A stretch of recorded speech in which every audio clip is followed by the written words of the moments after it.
क्या हुआ आज संसद में, आप ही बताइए, आप तो वहां मौजूद रहे होंगे, क्या हुआ था?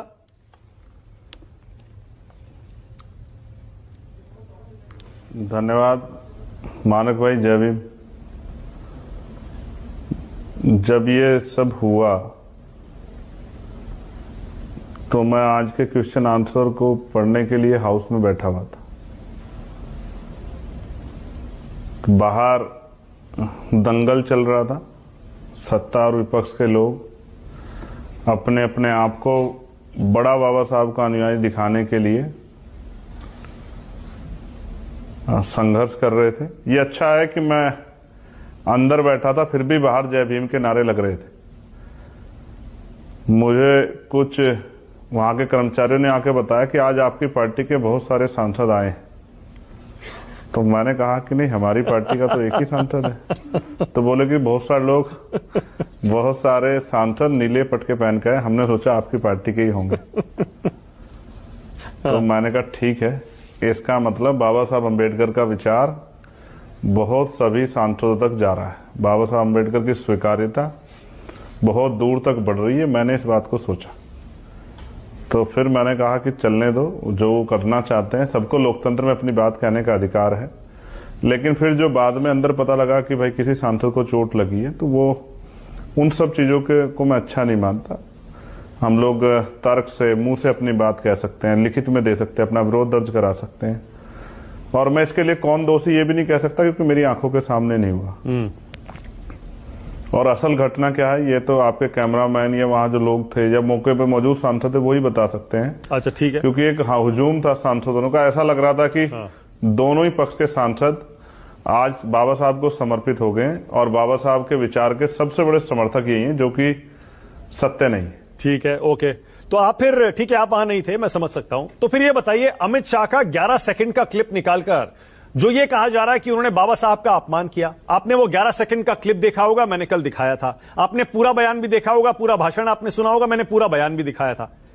क्या 11 क्लिप के सेकंड में अपमान हुआ है बाबा साहब का? देखिए मानक भाई, ये आज की बात तो नहीं है। मैंने आलू से सोना भी देखा है सोशल मीडिया पे, ठीक है। तो ये तो जब किसी को मौका मिलता है वो अपना प्रयास करते ही हैं एक दूसरे पे आरोप लगाने का। जबकि सच ये है, अगर मैं स्पष्ट रूप से कहूं, निष्पक्ष भाव से, कि वो कांग्रेस के ऊपर हमला करना चाहते थे, लेकिन जिस तरह की शब्दावली थी, वो शब्दावली में बाबा साहब का जो नाम प्रयोग किया गया और उस बात का जो लहजा था वो सही नहीं था। जो उन्होंने कहा कि भाई जितनी बार बाबा साहब का नाम फैशन के साथ रट रहे हो, अगर इतनी बार भगवान का नाम रट लिया होता तो इनकी 7 पीढ़ियों को मोक्ष प्राप्त हो जाता। हालांकि अमित शाह जी बड़े नेता हैं, लेकिन गृह मंत्री हैं देश के, लेकिन सच ये भी है कि इस देश में तो करोड़ों महिलाओं का, शोषितों का, वंचितों को जो मोक्ष का तो मुझे पता नहीं कि मरने के बाद मिलता नहीं मिलता, लेकिन उनकी मुक्ति का जो रास्ता खोला है वो तो बाबा साहब अम्बेडकर ने खोला है। शिक्षा हो, आत्मसम्मान का जीवन हो, बराबरी का रास्ता हो, अवसर की समता हो, या मैं अगर आज मेंबर ऑफ पार्लियामेंट बना हुआ हूं, या देश की महिला राष्ट्रपति बनी है आदिवासी समुदाय से, देश के प्राइम मिनिस्टर जो हैं, जो ओबीसी समाज से कहते हैं खुद को, वो प्राइम मिनिस्टर बने हैं, या फिर इंदिरा गांधी जी महिला होने के बाद प्राइम मिनिस्टर बनी, ये बाबा साहब अम्बेडकर के संविधान की देन है। तो उनका कद बहुत बड़ा है, वो सिर्फ एक राजनीतिक शख्सियत नहीं थे।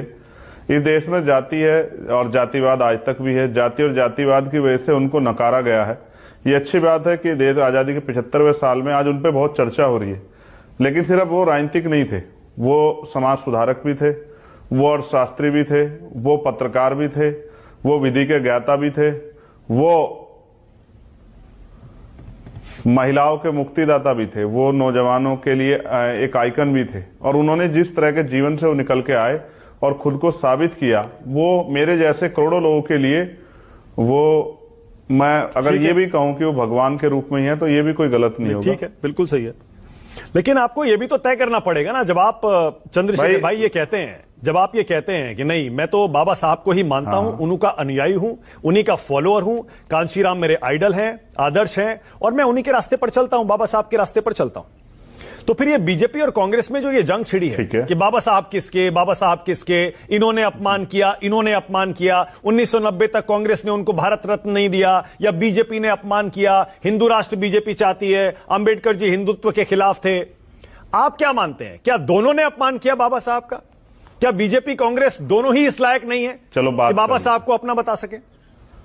चलो बात कर लेते हैं। चलो बात करते हैं 50 से पहली, बात करते हैं 90 से पहली, बात करते हैं 18वीं शताब्दी की। क्या आज वो बातें तर्कसंगत है? क्या फिर अगर वही बातें करनी है तो क्या हम देश को कैसे बदल पाएंगे? अगर सच कहा जाए तो इसमें कोई दो राय नहीं कि कांग्रेस के कार्यकाल में बाबा साहब को बहुत तमाम तरह के अपमान सहने पड़े, उस समय के नेताओं की वजह से थी। और क्योंकि जातिवाद चरम सीमा पर था तो बाबा साहब की सबसे बड़ा अपराध यह था कि बाबा साहब यहाँ जाति व्यवस्था में शेड्यूल कास्ट में पैदा हुए, लेकिन वो शेड्यूल कास्ट के नेता नहीं थे। उन्होंने सबके लिए काम किया देश की। उन्होंने हिंदू कोड बिल पर जब इस्तीफा दिया तो वो महिलाओं के लिए था, महिलाओं को बराबरी का अधिकार देना, पिछड़ों के लिए था। उन्होंने शेड्यूल कास्ट से पहले पिछड़े वर्ग के लोगों के लिए व्यवस्था की। आरबीआई आज है तो उनकी देन है। तो अगर कांग्रेस ये कह रही है, देखिए ऐसा महापुरुष किसी जाति के नहीं होते, महापुरुष सबके होते हैं। तो अच्छा, अगर बीजेपी की बात करें तो आरएसएस के लोगों ने उनकी शव यात्रा निकाली। आरएसएस के लोगों ने संविधान को कभी, उनके जीते जी निकाली शव यात्रा, संविधान को कभी स्वीकार नहीं किया और तमाम तरह के जो है परेशानी का सामना उनको करना पड़ा। बहुत सारे लोग तर्क दे रहे हैं कि उन्होंने कांग्रेस के लोगों ने उनको चुनाव जीतने नहीं दिया। तो बहुत सारे तर्क है, लेकिन मैं आज पे बात करना चाहता हूं। आज बाबा साहब फैशन नहीं, ब्रांड है। सुना मानक भाई? ब्रांड। जिनको जाति की वजह से नकारा गया, जिनके रास्ते बंद किए गए, आज उनको माथे पे लगाना पड़ रहा है, आज उनकी जय जयकार करनी पड़ रही है। जिस नारे के नाम पे जब मान्यवर काशीराम साहब ये नारा लेके चले थे, लाठियों से पिटाई होती थी, सामंती झंडा छीन लेते थे, मारपीट करते थे, खाल उतार लेते थे। आज उस नारे को पार्लियामेंट में विपक्ष और सत्ता पक्ष के लोग लगाते हैं तो बड़ा गौरव महसूस होता है हमें। मुझसे आज किसने कहा आप नहीं लगा रहे नारा, तो मैंने कहा आज ये पड़ोसी साथी लगा रहे हैं जय भीम का नारा। आज तो प्राइम मिनिस्टर भी लगाते हैं, होम मिनिस्टर भी लगाते हैं, हम तो लगाते ही आ रहे हैं। हम तो वो हैं जिसने पार्लियामेंट में शपथ ली तो जय भीम के नारे से ली। इसलिए मैं आपसे कह रहा हूं कि बाबा साहब सबके, मैं नहीं बांट रहा बाबा साहब को, लेकिन ये भी एक कड़वा सच है कि बाबा साहब के विचारों को सिर्फ बाबा साहब चित्र में नहीं है, बाबा साहब का किरदार है, बाबा साहब के सपने हैं, बाबा साहब का विचार है, बाबा साहब का संघर्ष है। उन्होंने अपने 4-4 बच्चों का बलिदान दिया इस देश में और इस देश के वंचित वर्गों को मुख्य धारा में जोड़ने के लिए। तो बाबा साहब के विचारों पे कौन सा दल चल रहा है? अगर आज कोई उनके विचारों पे काम कर रहा है, वंचित वर्ग के लोग मुख्य धारा में लाने का काम कर रहा है, उनसे सीख ले रहा है, तो आजाद समाज पार्टी है। बहुत बढ़िया। वरना आजाद समाज पार्टी के अलावा कौन सा उनके विचारों का वो कर रहा है? मैं आपको स्पष्ट रूप से कहूं मानक भाई, जब आप 1 नेशन 1 इलेक्शन का बिल लेके आते हैं, ये भी तो संविधान का अपमान है, ये भी तो बाबा साहब का अपमान है। जब आप निजीकरण करके वंचितों के रास्ते बंद करते हो, आरक्षण खत्म करते हो, ये भी तो बाबा साहब का अपमान है।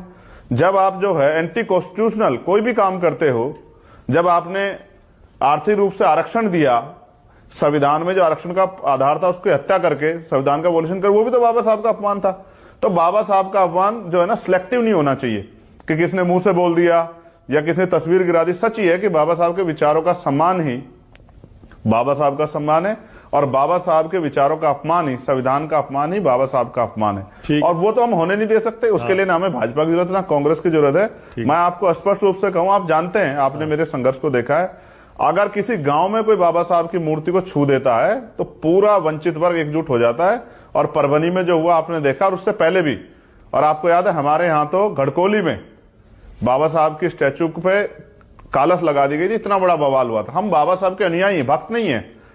शायद मोक्ष के द्वार हमारे लिए और कहीं से ना खुले, लेकिन बाबा साहब ने हमें इंसान की जिंदगी दी है। आज अगर मेंबर ऑफ पार्लियामेंट हूं, या फिर मैं कह रहा हूं, आज महिला डॉक्टर, इंजीनियर, आईएएस, आईपीएस, वकील, जज बनी है, प्राइम मिनिस्टर, मुख्यमंत्री बनी है, तो बाबा साहब अम्बेडकर के संविधान की देन की वजह से बनी। उसी पे चर्चा हो रही थी 2 दिन पहले, बड़े कसीदे पड़े गए दोनों तरफ से। लेकिन आज क्या हुआ? तो मैं ये कहूंगा कि देखो, किसी भी तरह की हिंसा का मैं समर्थन नहीं करता, क्योंकि मैं वकील भी हूं। मैं स्पष्ट रूप से कहना चाहता हूं कि बाबा साहब के विचारों पे चलिए, वही बाबा साहब का सम्मान है। देश देख रहा है, संविधान पार्लियामेंट में सदन नहीं चल रहा है, देश देख रहा है।